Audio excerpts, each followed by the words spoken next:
কলেজে ভর্তি হওয়া নিয়ে চরম উদ্বেগ কিন্তু দেখা দিয়েছিল গোটা রাজ্যে। ভবিষ্যৎ কি অন্ধকার হয়ে উঠছে? এই প্রশ্নই কিন্তু ছড়িয়ে পড়েছিল পড়ুয়াদের ভিতর, আর শুধু পড়ুয়াদের ভিতর নয়, তাদের পরিবারের মধ্যেও। সেই সমস্যা আপাতত কাটতে শুরু করেছে, কিন্তু এর জন্য দায়ী কারা?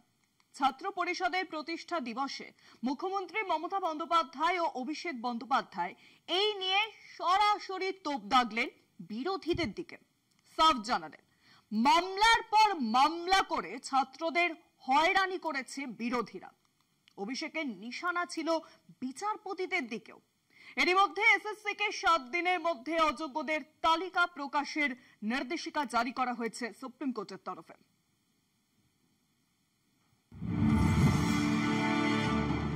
যারা কোর্টে কেস করে মামলার পর মামলা, আর এভাবেই ছাত্র জীবন অন্ধকার করার চেষ্টা। শিক্ষা জগতে ভর্তি বিভ্রাট নিয়ে এই ভাষাতেই উদ্বেগ প্রকাশ মমতা থেকে অভিষেকের। এদিন ছিল তৃণমূল ছাত্র পরিষদের প্রতিষ্ঠা দিবস, আর সেই উপলক্ষে টিএমসিপির অনুষ্ঠানে হাজির হয়েছিলেন মুখ্যমন্ত্রী। উচ্চ মাধ্যমিকের ফল বেরোনোর 3 মাস পরও কলেজে কলেজে ছাত্র ভর্তি সম্পূর্ণ না হওয়ায় বিরোধীদের দায়ী করেন মমতা। বলেন, তারাই মামলা করে ছাত্র ভর্তি ইস্যুতে সমস্যার সৃষ্টি করেছে। আমি দুঃখিত, জয়েন্ট এন্ট্রান্স পরীক্ষার রেজাল্ট বেরোতে একটু দেরি হয়েছে, এর জন্য আমাদের দোষ নেই। যারা কোর্টে কেস করে তারা একসঙ্গে কেস করে আবার এসে আমাদের নামে নিন্দা করে। এরা 2 নম্বরই। সুপ্রিম নির্দেশে জটিলতা আপাতত কেটেছে, শুরু হয়েছে ছাত্র ভর্তি, কিন্তু সমাবেশে হাজির হতে পারেননি কলেজে প্রথম বর্ষের পড়ুয়ারা। তাই মমতার আগে বলতে উঠে এই সমস্যার কথা তুলে ধরেন অভিষেকও। ছাত্র ভর্তিতে বিলম্ব নিয়ে জয়েন্ট থেকে কলেজ পড়ুয়াদের পরিবার যে উদ্বেগে ছিল তা স্পষ্ট করে দেন তিনি। এজন্য নিশানা করেন আদালতের বিচারপতিদের একাংশকে।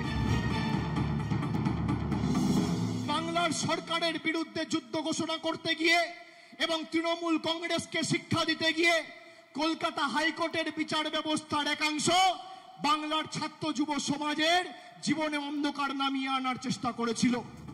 এই পরিস্থিতিতে স্কুল সার্ভিস কমিশন নিয়ে কিছুটা অস্বস্তিতে রাজ্য সরকার। এদিন নিয়োগ কেলেঙ্কারি মামলায় এসএসসি কে তীব্র ভৎসনা করেছে সুপ্রিম কোর্ট। কমিশন কেন অযোগ্যদের নাম লুকোতে চাইছে সেই প্রশ্ন তুলে আদালত জানিয়েছে 7 দিনের মধ্যে অযোগ্যদের তালিকা প্রকাশ করতে হবে। তবে এই ডেডলাইনের মধ্যেই সুপ্রিম কোর্ট জানিয়েছে স্কুল সার্ভিস কমিশনের নতুন শিক্ষক নিয়োগের পরীক্ষা সেপ্টেম্বরের নির্দিষ্ট দিনেই হবে। জয় বাংলা। কলকাতা টিভি।